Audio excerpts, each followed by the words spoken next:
Hi friends, എല്ലാ പ്രിയ കൂട്ടുകാർക്കും Bruce D B S സിയുടെ പുതിയൊരു മോഡൽ എക്സാമിലേക്ക് സ്വാഗതം. നമ്മുടെ എൽ ഡി സിക്ക് വേണ്ടി നടത്തുന്ന മോഡൽ എക്സാമാണ് ഇന്ന് നടത്തുന്നത്. ഇന്ന് നമ്മൾ 40 ചോദ്യങ്ങൾ നോക്കുന്നുണ്ട്. ഓക്കെ, എൽ ഡി സിക്ക് വേണ്ടിയുള്ള 40 ചോദ്യങ്ങളാണ് നമ്മൾ നോക്കുന്നത്. നമ്മുടെ Thiruvananthapuram L D C hall ടിക്കറ്റൊക്കെ വന്ന സാറിനല്ലോ. അപ്പം ഇനി അധിക സമയമൊന്നുമില്ല. തിരുവനന്തപുരത്തുകാർക്കും അതുപോലെ മറ്റു ജില്ലക്കാർക്കും ദിവസവും എന്നൊക്കെ പറയണം ഷടപടയെന്ന് പോയിക്കൊണ്ടിരിക്കുകയാണ്. അപ്പോൾ അതനുസരിച്ച് നിങ്ങൾ കൃത്യമായിട്ട് പഠിക്കാൻ ശ്രമിക്കുക. ഒരു സമയം പോലും, ഒരു മണിക്കൂർ പോലും പാഴാക്കാതെ കൃത്യമായി വിനിയോഗിക്കാൻ നിങ്ങൾ ശ്രമിക്കുക. നമുക്കപ്പോൾ ഇന്നത്തെ ചോദ്യങ്ങൾ നോക്കാം. 40 ചോദ്യങ്ങളുണ്ട്. നമ്മൾ ഇന്നും പറയുന്ന പോലെ തന്നെ ജസ്റ്റ് ചെറിയൊരു കട്ട് ഓഫ് വെച്ചിട്ടുണ്ട്. 28 മാർക്കാണ്. ഓക്കെ, ഇന്നത്തെ പരീക്ഷയുടെ കട്ട് ഓഫ് എന്ന് പറയുന്നത് 28 മാർക്കാണ്. അപ്പം എക്സാം മുഴുവനായിട്ട് എല്ലാവരും അറ്റൻഡ് ചെയ്യാൻ ശ്രമിക്കുക. അതുപോലെ തന്നെ പരീക്ഷ എഴുതിയതിനു ശേഷം നിങ്ങൾക്ക് അവസാനം ലഭിക്കുന്ന നിങ്ങൾക്ക് കിട്ടുന്ന മാർക്കും ജസ്റ്റ് ഒന്ന് കമൻറ്റ് ബോക്സിൽ രേഖപ്പെടുത്തുക. നമുക്കപ്പോൾ ആദ്യത്തെ ചോദ്യം നോക്കാം. താഴെ കൊടുത്തിട്ടുള്ളവയിൽ ഇന്ത്യൻ നാഷണൽ കോൺഗ്രസ് സമ്മേളനവുമായി ബന്ധപ്പെട്ട ശരിയായവ ഏതൊക്കെയെന്നാണ്. IN സമ്മേളനവുമായി ബന്ധപ്പെട്ട ശരിയായ കാര്യങ്ങൾ ഏതൊക്കെയെന്നാണ്. ഫസ്റ്റ് സ്റ്റേറ്റ്മെൻറ്റ് എന്ന് പറയുന്നത് INCയുടെ ആദ്യ സമ്മേളനം നടന്ന വേദി ബോംബെ. സെക്കൻഡ്, ആദ്യ പ്രമേയം അവതരിപ്പിച്ചത് C. സുബ്രഹ്മണ്യം അയ്യർ. ആദ്യ സെക്രട്ടറി AO ഹ്യൂം. അവതരിപ്പിച്ച പ്രമേയങ്ങളുടെ എണ്ണം 9. ഏതൊക്കെയാണ് ഇതിൽ ശരിയായിട്ടുള്ള statement? Option A, B, C, D ഏതൊക്കെയാണ്? ഓപ്ഷൻ C ആണ്. ഓക്കെ, 1, 3, 4 1, 3, 4 ശരിയായ ഉത്തരങ്ങൾ. INCയുടെ ആദ്യ സമ്മേളനം നടന്നത് എവിടെയാണ്? ബോംബെയിലാണ്. ഓക്കെ, എവിടെ വെച്ചാണ് നടത്താൻ തീരുമാനിച്ചിരുന്നത്? പൂനെയിൽ വെച്ചായിരുന്നു. ഓക്കെ, പൂനെയിൽ വെച്ചായിരുന്നു നടത്താൻ തീരുമാനിച്ചിരുന്നത്. പക്ഷേ അവിടെ പ്ലേഗ് പടർന്നു പിടിച്ചത് കാരണം ബോംബെയിലേക്ക് മാറ്റാനാണ്. ബോംബെയിലെ ഗോകുൽദാസ് തേജ്പാൽ കോളേജിൽ വെച്ചാണ് സമ്മേളനം നടന്നത്. അതുപോലെ തന്നെ ആദ്യ പ്രമേയം അവതരിപ്പിച്ച വ്യക്തി ആരാണ്? സുബ്രഹ്മണ്യം അയ്യറാണ്. പക്ഷേ C അല്ല, G ആണ്. ഓക്കെ, G സുബ്രഹ്മണ്യം അയ്യറാണ്. PSC ജസ്റ്റ് ചെറിയൊരു ഇനിഷ്യൽ അങ്ങോട്ട് മാറ്റി തന്ന് നമ്മളെ തെറ്റിക്കാൻ നോക്കിയതാണ്. G സുബ്രഹ്മണ്യം അയ്യറാണ്. അതുപോലെ തന്നെ ആദ്യത്തെ സെക്രട്ടറി AO ഹ്യൂമാണ്, അഥവാ അലൻ ഒക്ടോവിയൻ ഹ്യൂം എന്നാണ് യഥാർത്ഥ പേര്. ഓക്കെ, അലൻ ഒക്ടോവിയൻ ഹ്യൂം എന്നാണ് AO Hume. Okay, Indian National കോൺഗ്രസിൻ്റെ ആദ്യ സെക്രട്ടറി AO ഹ്യൂമായിരുന്നു. ആദ്യ പ്രസിഡൻ്റ് ആരാണ്? ആദ്യ പ്രസിഡൻറ്റ് WC ബാനർജിയാണ്, അഥവാ ഉമേഷ് ചന്ദ്ര ബാനർജി ആണ്. WC ബാനർജിയാണ് ഇന്റർനാഷണൽ കോൺഗ്രസിൻ്റെ ആദ്യത്തെ പ്രസിഡൻറ്റ്. നിങ്ങൾ ശ്രദ്ധിക്കണം, ഇതിലെ സ്ഥാപക നേതാവ് ആരെന്ന് കേട്ടിന് നമ്മൾ AO ഹ്യൂമാണ്. ഓക്കെ, പക്ഷേ AO ഹ്യൂം അല്ല പ്രസിഡൻ്റ് ആയത്. AO ഹ്യൂം സെക്രട്ടറിയാണ് ആയത്. നോക്കണം, സെക്രട്ടറിയാണ് ആയത്. അതൊന്ന് ജസ്റ്റ് നോക്കണം. അതുപോലെ തന്നെ അവതരിപ്പിച്ച പ്രമേയങ്ങളുടെ എണ്ണം 9 ആയിരുന്നു. ആദ്യ സമ്മേളനത്തിന് പങ്കെടുത്ത വ്യക്തികളുടെ എണ്ണം എത്രയാണ്? 72 ആണ്. ഓക്കെ, അതായത് 7+2 എന്താണ്? 9 പ്രമേയങ്ങൾ അവതരിപ്പിച്ചു. അപ്പോൾ 72 വ്യക്തികൾ പങ്കെടുത്തു, 9 പ്രമേയങ്ങൾ അവതരിപ്പിച്ചു. ആദ്യ പ്രമേയം അവതരിപ്പിച്ചത് G സുബ്രഹ്മണ്യം അയ്യറാണ്. G സുബ്രഹ്മണ്യം അയ്യറായിരുന്നു. INCയുടെ ആദ്യകാല പേരെന്തായിരുന്നു? INU ആണ്, ഇന്ത്യൻ നാഷണൽ യൂണിയൻ എന്നായിരുന്നു. ഇതിനെ ഒരു കോൺഗ്രസ് എന്ന പേര് നിർദ്ദേശിച്ച വ്യക്തിയാണ് ദാദാഭായ് നവറോജി. ഓക്കെ, ദാദാഭായ് നവറോജിയാണ് കോൺഗ്രസ് എന്ന പേര് നിർദ്ദേശിച്ചത്. അതിനുശേഷമാണ് ഇന്ത്യൻ നാഷണൽ കോൺഗ്രസ് എന്ന പേരിൽ അറിയപ്പെട്ടത്. ആദ്യകാലത്ത് ഇന്ത്യൻ നാഷണൽ യൂണിയൻ എന്ന പേരിലാണ് അറിയപ്പെട്ടത്. അതുപോലെ തന്നെ INCയുടെ ആദ്യത്തെ ആക്ടിംഗ് പ്രസിഡന്റ് ആരായിരുന്നു? PSC കുറേ തവണ കേട്ടിട്ടുണ്ട്. INCയുടെ ആദ്യകാല ആക്ടിംഗ് പ്രസിഡന്റ് ഹക്കീം അജ്മൽ ഖാനാണ്. ഓക്കെ, ഹക്കീം അജ്മൽ ഖാനായിരുന്നു ആദ്യത്തെ INCയുടെ ആക്ടിംഗ് പ്രസിഡന്റ്. പിന്നെ നമ്മൾ WC ബാനർജിയുടെ കാര്യം പറഞ്ഞല്ലോ. WC ബാനർജിയാണ് ആദ്യത്തെ പ്രസിഡൻറ്റ്. WC ബാനർജി 2 തവണ ആയിട്ടുണ്ട്. 1885, അതായത് INC സ്ഥാപിതമായപ്പോഴും WC ബാനർജി ആയിട്ടുണ്ട്. അതുപോലെ തന്നെ 92 കാലഘട്ടത്തിലും 85, 92 കാലഘട്ടത്തിലും INCയുടെ പ്രസിഡൻ്റ് ആയിട്ടുണ്ട്. അടുത്ത ക്വസ്റ്റ്യനാണ്, ഇന്ത്യൻ നവോത്ഥാനത്തിൻ്റെ ജന്മഗൃഹം എന്നറിയപ്പെടുന്നത്. സിമ്പിൾ ചോദ്യം, എന്താണ്?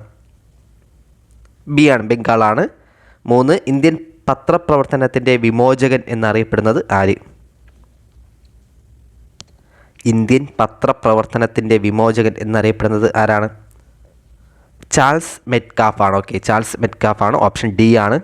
വിമോചകൻ എന്ന വാർഡിൻ്റെ ഓപ്പോസിറ്റ് വേർഡ് എന്തോന്നാണ്? സ്ത്രീലിംഗം. പുല്ലിംഗമല്ലേ വിമോചകൻ, അതെന്താണ്? വിമോചികയാണ്. ഓക്കെ, വിമോചിക. മലയാളത്തിൽ സിലബസ് ചോദിക്കാൻ സാധ്യതയുണ്ട്. വിമോചിക. ഓക്കെ, ചി ആണ്. ഓക്കെ, വിമോചകൻ, വിമോചിക. ലോക പത്രദിനം എന്നാണ്? ഓക്കെ, ലോകമല്ല, ദേശീയ പത്രദിനം എന്നാണ്. ദേശീയ പത്രദിനം ജനുവരി 29 ഓക്കെ, ജനുവരി 29 ദേശീയ പത്രദിനം. അതുപോലെ തന്നെ ലോക പത്ര സ്വാതന്ത്ര്യ ദിനം എന്നാണ്? അറിയാമോ? ദേശീയ പത്രദിനം ജനുവരി 29. ജനുവരി 29 ദേശീയ പത്രദിനം. ലോക പത്ര സ്വാതന്ത്ര്യ ദിനം മെയ് 3 ആണ്. ഓക്കെ, മെയ് മാസം 3-ാം തീയതിയാണ് എന്താണ്? ലോക പത്ര സ്വാതന്ത്ര്യ ദിനം? ദേശീയ പത്രദിനം ജനുവരി 29. ഇമ്പോർട്ടൻ്റ് ആണ് ഡേറ്റുകൾ. ജനുവരി 29 ദേശീയ പത്രദിനം. മെയ് 3 ലോക പത്ര സ്വാതന്ത്ര്യ ദിനം. ഇന്ത്യൻ പത്രപ്രവർത്തനത്തിൻ്റെ പിതാവ് ആരാണ്? ഇന്ത്യൻ പത്രപ്രവർത്തനത്തിൻ്റെ പിതാവ് ഇത് തന്നെ ഓപ്ഷൻ എയിൽ കിടക്കുന്നതാണ്, ചലപതി റാവു. ഓക്കെ, ചലപതി റാവു ഇന്ത്യൻ പത്രപ്രവർത്തനത്തിൻ്റെ പിതാവ് എന്നറിയപ്പെടുന്നത് ചലപതി റാവു ആണ്. അതുപോലെ തന്നെ ഇന്ത്യൻ പത്രപ്രവർത്തനത്തിൻ്റെ വന്ധ്യവയോധികൻ ആരാണ്? അത് ഓപ്ഷൻ ബി ആണ്, തുഷാർ കാന്തി ഘോഷാണ്. ഓക്കെ, ഇന്ത്യൻ പത്രപ്രവർത്തനത്തിൻ്റെ പിതാവ് എന്ന് കേട്ട് കഴിഞ്ഞാൽ ചലപതി റാവു. അതേപോലെ ഇന്ത്യൻ പത്രപ്രവർത്തനത്തിൻ്റെ വന്ധ്യവയോധികൻ തുഷാർ കാന്തി ഘോഷാണ്. ഇന്ത്യൻ പ്രസിൻ്റെ വിമോചകൻ ആരാണ്? ചാൾസ് മെറ്റ്കാഫ് ആണ്. പക്ഷേ ഇന്ത്യൻ പത്രത്തിൻ്റെ പിതാവ് എന്ന് കേട്ട് കഴിഞ്ഞാൽ ആരാണ്? അത് ജെയിംസ് അഗസ്റ്റസ് ഹിക്കിയാണ്. ഓക്കെ, അപ്പം 4 ഓപ്ഷൻസും ഇമ്പോർട്ടൻ്റ് ആണ്. ഇന്ത്യൻ പത്രപ്രവർത്തനത്തിൻ്റെ പിതാവ്, ഓക്കെ, പത്രപ്രവർത്തനത്തിൻ്റെ പിതാവെന്ന് കേട്ട് കഴിഞ്ഞാൽ ചലപതി റാവുവും ഇന്ത്യൻ പത്രത്തിൻ്റെ പിതാവെന്ന് കേട്ട് കഴിഞ്ഞാൽ അഗസ്റ്റസ് ഹിക്കിയാണ്. ഓക്കെ, ശ്രദ്ധിക്കണം, പ്രവർത്തനത്തിനാണ് ചലപതി റാവു. ഓക്കെ, നമുക്ക് എന്തെങ്കിലും കാര്യങ്ങൾ പ്രവർത്തിക്കണം, എന്താണ് വീട്ടിൽ ഇരുന്ന് മിണ്ടാതിരുന്നാൽ പ്രവർത്തിക്കാൻ പറ്റുമോ? ഇല്ല, നമ്മൾ ചലിക്കണം. ഓക്കെ, നമ്മൾ ചലിച്ചാലേ നമുക്ക് പ്രവർത്തിക്കാൻ പറ്റൂ. അങ്ങനെ ജസ്റ്റ് ഒന്ന് കണക്ട് ചെയ്ത് നോക്കുക. ഇന്ത്യൻ പത്രപ്രവർത്തനത്തിൻ്റെ പിതാവ് ചലപതി റാവു, പ്രവർത്തിക്കാൻ നമ്മൾ ചലിക്കണം, ചലപതി റാവു. പക്ഷേ ഇന്ത്യൻ പത്രത്തിൻ്റെ പിതാവ് എന്ന് കേട്ട് കഴിഞ്ഞാൽ ജെയിംസ് അഗസ്റ്റസ് ഹിക്കിയാണ്. ഓക്കെ, അതുപോലെ തന്നെ ഇന്ത്യൻ പത്രപ്രവർത്തനത്തിൻ്റെ വന്ധ്യവയോധികൻ തുഷാർ കാന്തി ഘോഷുമാണ്. 4ാമത്തെ ചോദ്യമാണ്, പ്രമുഖ പ്രസിദ്ധീകരണങ്ങളും അവയുടെ സ്ഥാപകരിലും തെറ്റായ ജോഡി കണ്ടെത്താനാണ്? Maratha, new India, Commonwealth, Shome Prakash. ഇതിലേതാണ് തെറ്റായ ജോഡി? ഏതാണ് തെറ്റായ ജോഡി? മറാത്ത കേസരി എന്നൊക്കെ അറിയപ്പെടുന്നത് ബാലഗംഗാധര തിലകാണ്. അതുപോലെ മറാത്ത കേസരി എന്നീ പത്രങ്ങളും ബാലഗംഗാധര തിലകിൻ്റെയാണ്. ശരിയാണ്. ന്യൂ ഇന്ത്യ ആരുടെയാണ്? ആനി ബെസൻറ്റിൻ്റെയാണ്. ആനി ബെസൻറ്റിൻ്റെയാണ് ന്യൂ ഇന്ത്യ. കോമൺവെൽത്ത് ആരുടെയാണ്? നമുക്കറിയാം, വീല്. ഓക്കെ, കോമൺ ആയിട്ട് വീല് ഏതിനാണ് പറഞ്ഞത്? ബസ്സിനാണ് കോമൺ ആയിട്ട് 4 വീലുള്ളത്. അപ്പം കോമൺവെൽത്ത് ആനി ബെസൻ്റാണ്, ഗാന്ധിജിയല്ല. അതുപോലെ ഷോം പ്രകാശ് എന്താണ്? ഈശ്വരൻ നമ്മുടെ ജീവിതത്തിൽ വരുമ്പോൾ നമുക്ക് ജീവിതത്തിൽ എന്താണ്? പ്രകാശമുണ്ടാവും. ഓക്കെ, ഈശ്വര ചന്ദ്ര വിദ്യാസാഗർ, ഷോം പ്രകാശ്. അല്ലെങ്കിൽ എന്താ നമ്മുടെ പാട്ടുകാരൻ വിദ്യാസാഗർ ഭയങ്കര ഷോ എന്ന് കാണിച്ചാൽ മതി. അപ്പോൾ സ്റ്റേജിലൊക്കെ വന്നിരുന്നത് വൻ ഷോയാണ് വിദ്യാസാഗർ എന്ന് ഓർത്താലും മതി. ഇപ്പോൾ ഷോം പ്രകാശ്, ഈശ്വരചന്ദ്ര വിദ്യാസാഗറും കോമൺവെൽത്ത് എന്നാണ്, ബസ്സിനാണ് കോമൺ ആയിട്ട് വീലുള്ളത്. ഓക്കെ, ആനി ബെസൻറ്റിൻ്റെ ഏതൊക്കെയാണ്? ന്യൂ ഇന്ത്യ, കോമൺവെൽത്ത്, ആനി ബെസൻ്റാണ്. എന്താണ്? പുതിയ ടയർ എന്ന് ഓർത്താൽ മതി. ഓക്കെ, ന്യൂ വീല് എന്തിന്? ബസ്സിന് ന്യൂ വീല്. KSRTC ബസ്സിന് ന്യൂ വീല് വാങ്ങിച്ചിട്ട് കൊടുത്ത്. New India, Commonwealth, Annie Besant. ഗാന്ധിജിയുടെ പത്രങ്ങൾ ഏതൊക്കെയാണ്? Navajivan, young India, Indian opinion, Harijan എന്നിവയെല്ലാം ഗാന്ധിജിയുടെയാണ്. Navajivan, young India, Indian opinion, Harijan. ഇതിൽ 1903 നമ്മുടെ ഇന്ത്യൻ ഒപ്പീനിയൻ ഗാന്ധിജി ദക്ഷിണാഫ്രിക്കയിൽ വെച്ച് സ്റ്റാർട്ട് ചെയ്യുന്നത്. ആ വർഷം കൂടി ഒന്ന് ഓർത്ത് വയ്ക്കുക. 1903 ഇന്ത്യൻ ഒപ്പീനിയൻ ദക്ഷിണാഫ്രിക്കയിൽ വെച്ചാണ് ഗാന്ധിജി ആരംഭിക്കുന്നത്. ആ ഒരു പോയിന്റ് കൂടി ഒന്ന് ഓർത്ത് വയ്ക്കുക. 5ാമത്തെ ചോദ്യമാണ്, 1ാം വട്ടമേശ സമ്മേളനത്തിൽ അധ്യക്ഷത വഹിച്ചതാര്? 1ാം വട്ടമേശ സമ്മേളനത്തിൽ അധ്യക്ഷത വഹിച്ചതാരാണ്? ഓപ്ഷൻ ബി ആണ്. ഓക്കെ, റാംസെ മക്ഡൊണാൾഡ് ആണ്. 6ാമത്തെ ചോദ്യമാണ്, അറ്റോമിക് എനർജി കമ്മീഷൻ നിലവിൽ വന്ന വർഷം? അറ്റോമിക് എനർജി കമ്മീഷൻ നിലവിൽ വന്ന വർഷം എന്നാണ്? Atomic energy commission 1948. Option D ആണ്. ഓക്കെ, ഓപ്ഷൻ ഡി ആണ് അറ്റോമിക് എനർജി കമ്മീഷൻ. പക്ഷേ ഇതിൻ്റെ വകുപ്പ് എപ്പോഴാണ് വന്നത്? അറ്റോമിക് എനർജി കമ്മീഷൻ 1948 പക്ഷേ അറ്റോമിക് എനർജി വകുപ്പ് എന്ന് കേട്ടതിന് 1954 ഓക്കെ, 1954 ആ വർഷങ്ങളൊന്നും മാറിപ്പോകരുത്. കമ്മീഷൻ 48 വകുപ്പ് എന്ന് കേട്ടതിന് 1954 1954 നിലവിലുള്ള Indian atomic energy commission chairman ആരാണ്? കറണ്ട് അഫയേഴ്സ് ആണ്. നിലവിലുള്ള ഇന്ത്യൻ അറ്റോമിക് എനർജി കമ്മീഷൻ ആരാണ്? എ കെ മൊഹന്തി അഥവാ അജിത് കുമാർ മൊഹന്തി. ഓക്കെ, മായാണിത്. അജിത് കുമാർ മൊഹന്തിയാണ്. എ കെ മൊഹന്തി അഥവാ അജിത് കുമാർ മൊഹന്തിയാണ് നിലവിലുള്ള Indian atomic energy commission chairman. Okay, A K Mohanty. അതുപോലെ തന്നെ UN international atomic energy commission ആദ്യ ആണവോർജ്ജ ഉച്ചകോടി വേദിയായത് ഇവിടെ വെച്ചാണ്? UN ഇൻ്റർനാഷണൽ അറ്റോമിക് എനർജി കമ്മീഷൻ്റെ ആദ്യത്തെ ആണവോർജ്ജ ഉച്ചകോടിക്ക് വേദിയായത് ഇവിടെയാണ്. അത് ബ്രസൽസ് ആണ്, ബെൽജിയം. ഓക്കെ, ബ്രസൽസ് ബെൽജിയമാണ്. International atomic energy director general ആരാണ് നിലവിലെ? International atomic energy director general അത് റാഫേലാണ്. ഓക്കെ, റാഫേൽ അടയാളമില്ല, റാഫേൽ ഗ്രോസി. ഓക്കെ, റാഫേൽ ഗ്രോസിയാണ്. ഓക്കെ, നമുക്ക് ആണവോർജ്ജം ഉപയോഗിക്കും നല്ലപോലെ ഗ്രോത്ത് കിട്ടുമെന്ന് ഓർത്തെ, ഗ്രോത്ത്. അപ്പോൾ international atomic energy director general ആരാണ്? റാഫേൽ ഗ്രോസിയാണ് നിലവിലുള്ളത്. 7ാമത്തെ ചോദ്യമാണ്, സാമ്പത്തിക ഉദാരവൽക്കരണത്തിന് തുടക്കമിട്ട പഞ്ചവത്സര പദ്ധതി ഏതെന്നാണ്? സാമ്പത്തിക ഉദാരവൽക്കരണത്തിന് തുടക്കമിട്ട പഞ്ചവത്സര പദ്ധതി ഏതാണ്? 4, 1, 6, 7. ഓപ്ഷൻ സി ആണ്. ഓക്കെ, 6ാമത്തെയാണ്. സാമ്പത്തിക ഉദാരവൽക്കരണത്തിന് തുടക്കമിട്ട പഞ്ചവത്സര പദ്ധതിയാണ് 6ാമത്തത്. 8ാമത്തെ ചോദ്യമാണ്, ഇന്ദിരാഗാന്ധിയുമായി ബന്ധപ്പെട്ട ശരിയായ പ്രസ്താവനകൾ ഏതൊക്കെയെന്നാണ്? 1969-ലും 80-ലും ബാങ്ക് ദേശസാൽക്കരണം നടത്തി. കേന്ദ്ര ബജറ്റ് അവതരിപ്പിച്ച ആദ്യ വനിത. കേന്ദ്ര ധനകാര്യമന്ത്രിയായ ആദ്യ വനിത. പ്രതിരോധ മന്ത്രിയുടെ പദവി വഹിച്ച ആദ്യ വനിത. ഇവയിൽ ഏതൊക്കെയാണ് ശരിയായിട്ടുള്ള സ്റ്റേറ്റ്മെൻറ്റ്? ശരിയായിട്ടുള്ള സ്റ്റേറ്റ്മെൻറ്റുകൾ ഏതൊക്കെയെന്നാണ് ഇന്ദിരാഗാന്ധിയുമായി ബന്ധപ്പെട്ട?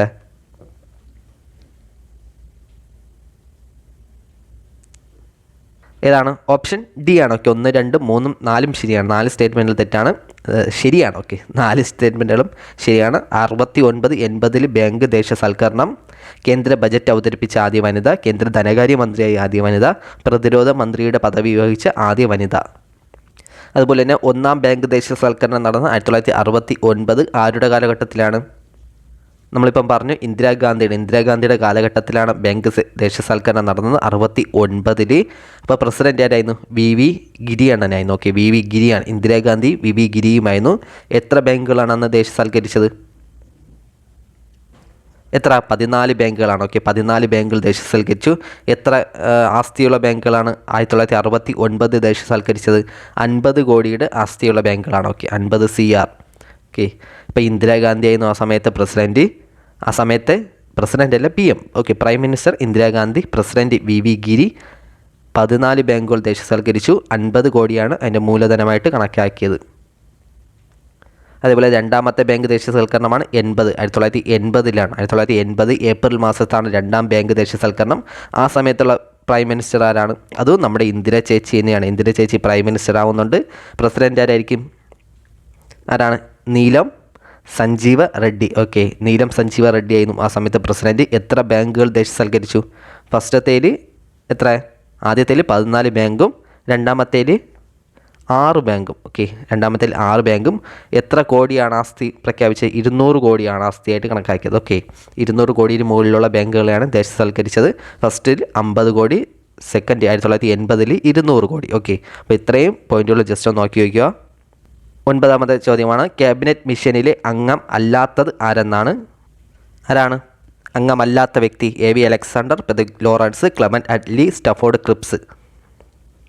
9 ഓപ്ഷൻ സി ആണ്. ഓക്കെ, ക്ലെമന്റ് അറ്റ്ലിയാണ് ഇല്ലാത്തത്. AV അലക്സാണ്ടർ ഉണ്ടായിരുന്നു, പെതിക് ലോറൻസ് ഉണ്ടായിരുന്നു, സ്റ്റാഫോർഡ് ക്രിപ്സും ഉണ്ടായിരുന്നു. ഓക്കെ, സ്റ്റാഫോർഡ് ക്രിപ്സും ഉണ്ടായിരുന്നു. ഇതിൽ ക്യാപ്റ്റൻ ആരായിരുന്നു? ഓപ്ഷൻ ബി ആണ്. ഓക്കെ, പെതിക് ലോറൻസ് ആണ് ലായിരുന്നു നേതൃത്വം നൽകിയത്. അതുപോലെ തന്നെ 1946-ലാണ് ക്യാബിനറ്റ് മിഷൻ വരാൻ കാരണം. 46 ക്യാബിനറ്റ്, ഈ കെയിലെ ഇതുണ്ടല്ലോ, ഈ അടയാളം, ഇതിനൊന്ന് തിരിച്ചിട്ട് 6 പോലെയല്ലേ ഇരിക്കൂ. അപ്പോൾ 1946 അങ്ങനെ ജസ്റ്റ് ഒന്ന് കണക്ട് ചെയ്ത് വയ്ക്കാം ആവശ്യമുള്ളവർ. 1946-ൽ ക്യാബിനറ്റ് മിഷൻ വന്നു. ഇതാണ് ഇന്ത്യയിൽ ഇടക്കാല ഗവൺമെൻറ് അധികാരത്തിൽ വരാൻ കാരണമായ നിയമം ഏതെന്ന് കേട്ടുകഴിഞ്ഞാൽ, നിയമമില്ല, വരാൻ കാരണമായ മെയിൻ റീസൺ ഏതെന്ന് കേട്ടുകഴിഞ്ഞാൽ 1946-ലെ ക്യാബിനറ്റ് മിഷനാണ്. ഓക്കെ, ഇന്ത്യയിൽ ഇടക്കാല ഗവൺമെൻറ് അധികാരത്തിൽ വരാൻ കാരണമായത് 1946-ലെ ക്യാബിനറ്റ് മിഷനാണ്. ക്യാബിനറ്റ് മിഷൻ ഇന്ത്യയിൽ ആയിരുന്നപ്പോൾ, അല്ലെങ്കിൽ ഇന്ത്യയിൽ എത്തിയപ്പോൾ, ഇന്ത്യയുടെ INC പ്രസിഡൻ്റ് ആരായിരുന്നു? മൗലാന അബ്ദുൽ കലാം ആസാദ് ആയിരുന്നു. ഓക്കെ, ക്യാബിനറ്റ് മിഷൻ ഇന്ത്യയിലെത്തിയപ്പോൾ ഇന്ത്യയുടെ INCയുടെ പ്രസിഡന്റ് ആരെന്ന് കേട്ടുകഴിഞ്ഞാൽ അത് മൗലാന അബ്ദുൽ കലാം ആസാദാണ്. 10ാമത്തെ ചോദ്യമാണ്, സെൻട്രൽ ഇൻസ്റ്റിറ്റ്യൂട്ട് ഓഫ് ഇന്ത്യൻ ലാംഗ്വേജിൻ്റെ ആസ്ഥാനം എവിടെയാണ്? Central institute of Indian language. Option B ആണ്, മൈസൂരാണ്. ഓക്കെ, ഇന്ത്യൻ ലാംഗ്വേജ് എന്ന് വെച്ചാൽ എന്താണ്? നമ്മുടെ ഭാഷ, Mysore. Okay, option B Mysore. 11ാമത്തെ ചോദ്യമാണ്, താഴെ പറയുന്നവയിൽ മൗലിക അവകാശങ്ങളുമായി ബന്ധമില്ലാത്തത് ഏതെന്നാണ്? ശ്രദ്ധിക്കണം, ബന്ധമില്ലാത്ത സ്റ്റേറ്റ്മെൻറ്റ് ഏതെന്നാണ്? ഇന്ത്യയുടെ മാഗ്ന കാർട്ട, ഇന്ത്യൻ ഭരണഘടനയുടെ താക്കോൽ, ഇന്ത്യൻ ഭരണഘടനയുടെ മനസാക്ഷി, ഇന്ത്യൻ ഭരണഘടനയുടെ ആണിക്കൽ. ഓക്കെ, ബന്ധമില്ലാത്തത് ഏതാണ്? ഇതിലേതാണ്? ഓപ്ഷൻ ഡി ആണ്. ഓക്കെ, ഓപ്ഷൻ ഡി ആണ്. 2, 3 ഇന്ത്യയുടെ മാഗ്ന കാർട്ട എന്നറിയപ്പെടുന്നത് മൗലികാവകാശമാണ്. അതുപോലെ തന്നെ ഇന്ത്യൻ ഭരണഘടനയുടെ ആണിക്കല്ല് മൗലികാവകാശമാണ്. ഇന്ത്യൻ ഭരണഘടനയുടെ മനസ്സാക്ഷി ഏതാണ്? നമ്മുടെ ആമുഖമാണ്. ഓക്കെ, ആമുഖമാണ് മനസ്സാക്ഷി എന്നറിയപ്പെടുന്നതും താക്കോൽ എന്നറിയപ്പെടുന്നതും ആമുഖം തന്നെയാണ്. 12ാമത്തെ ചോദ്യം, ജുഡീഷ്യൽ ക്വാസി ജുഡീഷ്യൽ സ്ഥാപനങ്ങൾക്കെതിരെ പുറപ്പെടുവിക്കാവുന്ന റിട്ട് ഏതെന്നാണ്? ഞാൻ കഴിഞ്ഞ ക്ലാസ്സിന് പറഞ്ഞു തന്നെയാണ് ജുഡീഷ്യൽ ക്വാസി ജുഡീഷ്യൽ സ്ഥാപനങ്ങൾക്കെതിരെ.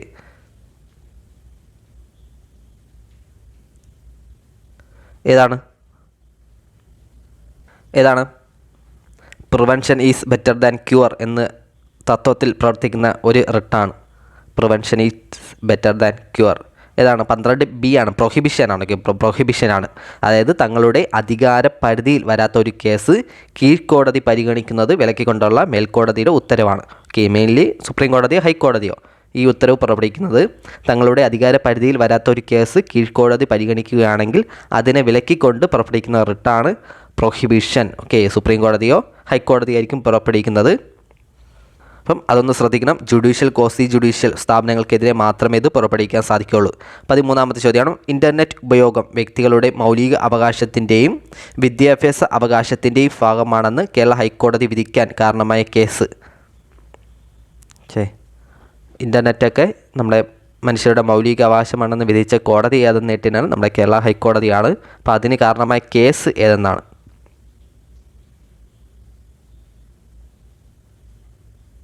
ഏത് കേസാണ്? ഓപ്ഷൻ ഡി ആണ്. Okay, Faheema Shirin vs state of Kerala. 14ാമത്തെ ചോദ്യമാണ്, അടിയന്തരാവസ്ഥ കാലത്ത് മൗലിക അവകാശങ്ങൾ നിഷേധിക്കപ്പെടുന്നത് ഏത് വകുപ്പ് പ്രകാരമാണ്? ഏത് വകുപ്പ് പ്രകാരമാണ് മൗലിക അവകാശങ്ങൾ നിഷേധിക്കപ്പെടുന്നത്? 14 ഓപ്ഷൻ സി ആണ്. ആർട്ടിക്കിൾ 359 പ്രകാരമാണ്. 15ാമത്തെ ചോദ്യം, രാജ്യത്തിൻ്റെ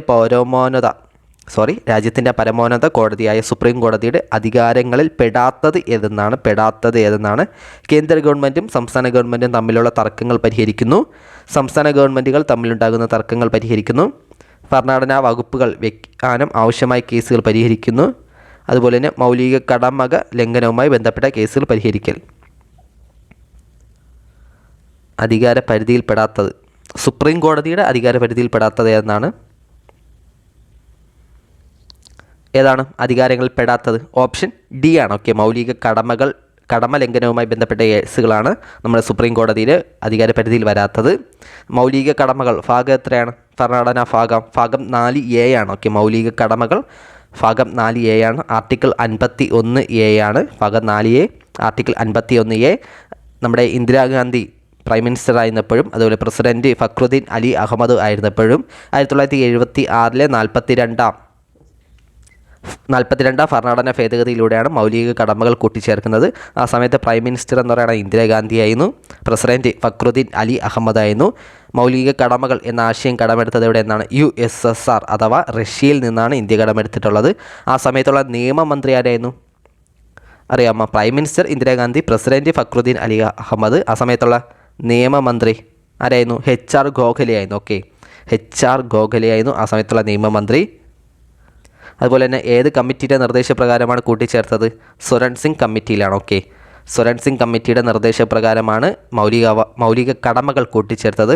സ്വരൺ സിംഗ് കമ്മിറ്റി നിർദ്ദേശിച്ച മൗലിക കടമകളുടെ എണ്ണം 8 ആയിരുന്നു. ഓക്കെ, സ്വരൺ സിംഗ് നിർദ്ദേശിച്ചത് 8 മൗലിക കടമകളായിരുന്നു.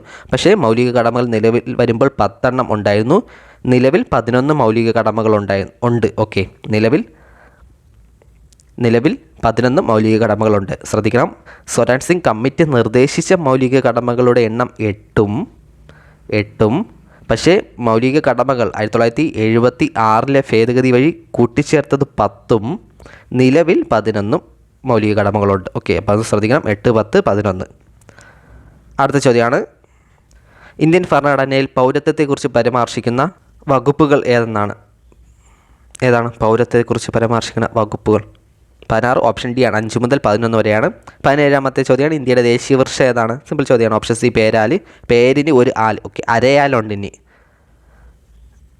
ഓക്കെ, അരയാൽ മാറിപ്പോവില്ല. അരയാലും പേരാലും തമ്മിൽ മാറിപ്പോകരുത്. ഇന്ത്യയുടെ ദേശീയ വൃക്ഷം എന്നിട്ട് പേരിനൊരു ആളുണ്ടെന്ന് ഓർത്താൽ മതി. ഓക്കെ, പേരിനൊരു ആൽ. ചിലർക്കും കൺഫ്യൂഷൻ ആവും, കാരണം ഓപ്ഷനിൽ അരയാലും പേരാലും കാണും. അപ്പം നമുക്ക് മാറിപ്പോവില്ല. ആലെന്നറിയായിരിക്കും, ഇനി പേരാലാണോ അരയാലാണോ എന്നറിയാൻ സാധ്യതയില്ല. അപ്പോൾ ഇന്ത്യയുടെ ദേശീയ വൃക്ഷമായിട്ട് ഒരു പേരിനൊരു ആളുണ്ട്. ഓക്കെ, പേരിനൊരു ആളുണ്ട്, പേരാൽ. അങ്ങനെ ജസ്റ്റ് ഒന്ന് കണക്ട് ചെയ്ത് വയ്ക്കുക ആവശ്യമുള്ളവർ, അല്ലെങ്കിൽ സ്കിപ്പ് അടിക്കുക.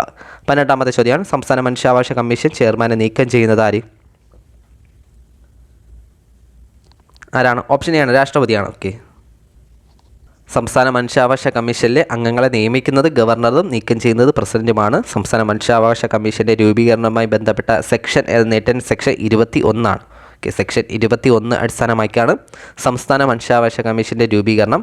അതുപോലെ തന്നെ നമ്മുടെ സ്റ്റേറ്റ് ലിസ്റ്റിലുള്ളതും കൺകറൻറ്റ് ലിസ്റ്റിലുള്ളതുമായ എല്ലാ മാനുഷിക അവകാശ ലംഘനങ്ങളിലും നമ്മുടെ മനുഷ്യാവകാശ കമ്മീഷന് ഇടപെടാം എന്നുകൂടി ഒന്ന് ഓർത്ത് വയ്ക്കുക. 19ാമത്തെ ചോദ്യം, വോട്ടിംഗ് പ്രായം 21 നിന്ന് 18 ഇന്ത്യൻ പ്രധാനമന്ത്രി ആരാണ്? 19 ഓപ്ഷൻ ഡി ആണ്, രാജീവ് ഗാന്ധിയാണ്. ഭേദഗതി ഏതാണ്? 21 നിന്ന് 18 ഭേദഗതി 1989 61ാം ഭരണഘടന ഭേദഗതിയാണ്. 61ാം ഭരണഘടന ഭേദഗതിയിലൂടെയാണ് രാജീവ് ഗാന്ധിയായിരുന്നു. ഓക്കെ, ആ സമയത്തുള്ള ഇന്ത്യയുടെ ഏറ്റവും പ്രായം കുറഞ്ഞ പ്രധാനമന്ത്രി എന്നറിയപ്പെടുന്നത് 1984 ടു 89 കാലഘട്ടത്തിലാണ് രാജീവ് ഗാന്ധി ഭരിച്ചിരുന്നത്. ഓക്കെ, ഇന്ത്യയുടെ ഏറ്റവും പ്രായം കുറഞ്ഞ പ്രധാനമന്ത്രിയാണ് രാജീവ് ഗാന്ധി. ഇന്ത്യൻ ഇന്ത്യൻ വിവരസാങ്കേതിക വിദ്യയുടെ പിതാവ് എന്നൊക്കെ അറിയപ്പെടുന്നതും ആരാണ്? രാജീവ് ഗാന്ധിയാണ്. 20ാമത്തെ ചോദ്യം, ഇന്ത്യൻ പൗരൻ്റെ മൗലിക കടമകളുമായി ബന്ധപ്പെട്ട് താഴെ പറയുന്നവയിൽ ശരി അല്ലാത്തത് കണ്ടെത്താനാണ്. ഏതാണ് ശരിയല്ലാത്തത്? ഏതാണ്? ഓപ്ഷൻ സി ആണ്. ഓക്കെ, പൗരാവകാശങ്ങൾ സംരക്ഷിക്കുക, അതാണ് ശരിയല്ലാത്തത്. പൊതുമുതൽ സംരക്ഷിക്കുക, പരിസ്ഥിതി സംരക്ഷിക്കുക, സാംസ്കാരിക പൈതൃകങ്ങൾ സംരക്ഷിക്കുക, ഇതൊക്കെയും എന്താണ്? മൗലിക കടമകളാണ്. 21ാമത്തെ ചോദ്യം, തെറ്റായ പ്രസ്താവന കണ്ടെത്താനാണ്. ഇന്ത്യയിലെ ഒരേയൊരു കരബന്ധിത നദിയാണ് ലൂണി. പാരാദീപ് തുറമുഖം സ്ഥിതി ചെയ്യുന്നത് മഹാനദി നദീമുഖത്താണ്. കൊറിങ്ക കണ്ടൽക്കാടുകൾ സ്ഥിതി ചെയ്യുന്നത് നർമ്മദ ഡെൽറ്റയിലാണ്. ഗോദാവരി തീരത്ത് സ്ഥിതി ചെയ്യുന്ന തീർത്ഥാടന നഗരമാണ് നാസിക്. ഏതാണ് തെറ്റായ സ്റ്റേറ്റ്മെൻറ്റ്? ഓപ്ഷൻ സി ആണ്. ഓക്കെ, ഏതാണ് തെറ്റായിട്ടുള്ളത്? ഓപ്ഷൻ സി ആണ്. ഓക്കെ, ഓപ്ഷൻ സി ആണ് തെറ്റായിട്ടുള്ളത്. 22ാമത്തെ ചോദ്യമാണ്, ഡെക്കാൻ പീഠഭൂമി പ്രദേശത്ത് ഏറ്റവും കൂടുതൽ കാണപ്പെടുന്ന മണ്ണാണ്. LGS ചോദ്യം അതൊക്കെയാണ്, കറുത്ത മണ്ണാണ്.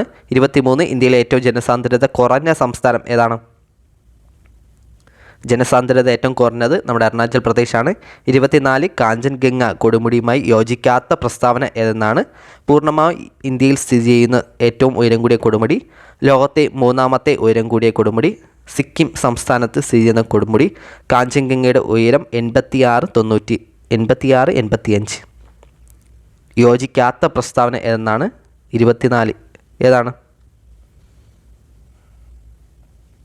ഏതാണ് യോജിക്കാത്ത പ്രസ്താവന? പൂർണ്ണമായും ഇന്ത്യയിൽ സ്ഥിതി ചെയ്യുന്ന ഏറ്റവും ഉയരം കൂടിയ കൊടുമുടിയാണ് കാഞ്ചൻജംഗ. ഓക്കെ, ഓപ്ഷൻ എ ശരിയാണ്. അതുപോലെ ലോകത്തെ 3ാമത്തെ ഉയരം കൂടിയ കൊടുമുടി ശരിയാണ്. സിക്കിം സംസ്ഥാനത്ത് സ്ഥിതി ചെയ്യുന്നത് ശരിയാണ്. കാഞ്ചൻജംഗയുടെ ഉയരം എത്രയാണ്? 85 86. ഓക്കെ, അങ്ങോട്ടും ഇങ്ങോട്ടും മിക്സായി കിട്ടിയത് 85 86. 25ാമത്തെ ചോദ്യം, ദേശീയ ജലപാത ഏത് നദിയിലാണ്? ദേശീയ ജലപാത ഓപ്ഷൻ എ ആണ്, ഗംഗാ നദിയിലാണ്. 26 താഴെ കൊടുത്തിരിക്കുന്നതിൽ ശരിയായ ജോഡി ഏതൊക്കെയാണ്? ചിത്തരഞ്ജൻ ലോക്കോമോട്ടീവ് വർക്ക്സ് പശ്ചിമ Bengal, diesel locomotive works, railway wheel factory, integral coach factory. ഇവയിൽ ഏതൊക്കെയാണ് ശരിയായിട്ടുള്ള ജോഡി? ഏതാണ്? 4ഉം ശരിയാണ്. ഓക്കെ, ചിത്തരഞ്ജൻ ലോക്കോമോട്ടീവ് വർക്ക്സിൻ്റെ ആസ്ഥാനം പശ്ചിമ ബംഗാളിലാണ്. ഡീസൽ ലോക്കോമോട്ടീവ് വർക്ക്സ് വാരണാസിയാണ്. ഇമ്പോർട്ടൻ്റ് ആണ് കേട്ടോ, ഇതൊക്കെ ഇമ്പോർട്ടൻ്റ് ആണ്, കേട്ടിട്ടുള്ളതാണ് PSC. Rail wheel factory Yelahanka Karnataka, integral coach factory Perambur Chennai. 27 പാകിസ്ഥാനുമായി അതിർത്തി പങ്കിടുന്ന ഇന്ത്യയിലെ സംസ്ഥാനങ്ങൾ എത്ര എന്നാണ്? എത്രയാണ്? ഓപ്ഷൻ ബി ആണ്. ഓക്കെ, 3 ആണ്. പാകിസ്ഥാനുമായി അതിർത്തി പങ്കിടുന്ന ഇന്ത്യൻ സംസ്ഥാനങ്ങൾ 3 ആണ്. 28ാമത്തെ ചോദ്യമാണ്, രാമഗിരി സ്വർണ്ണഖനി സ്ഥിതി ചെയ്യുന്ന സംസ്ഥാനം? രാമഗിരി എവിടെയാണ്? രാമഗിരി ഓപ്ഷൻ സി ആണ്, ആന്ധ്രാപ്രദേശിലാണ്. 29 താഴെ കൊടുത്തിരിക്കുന്നവയിൽ തെറ്റായ ജോഡി ഏതൊക്കെയെന്നാണ്? Kaziranga national park, Manas national park, നംഫദ നാഷണൽ പാർക്ക്, മൗളിംഗ് എവിടെയൊക്കെയാണ്? തെറ്റായ ജോഡി ഏതൊക്കെയാണ്?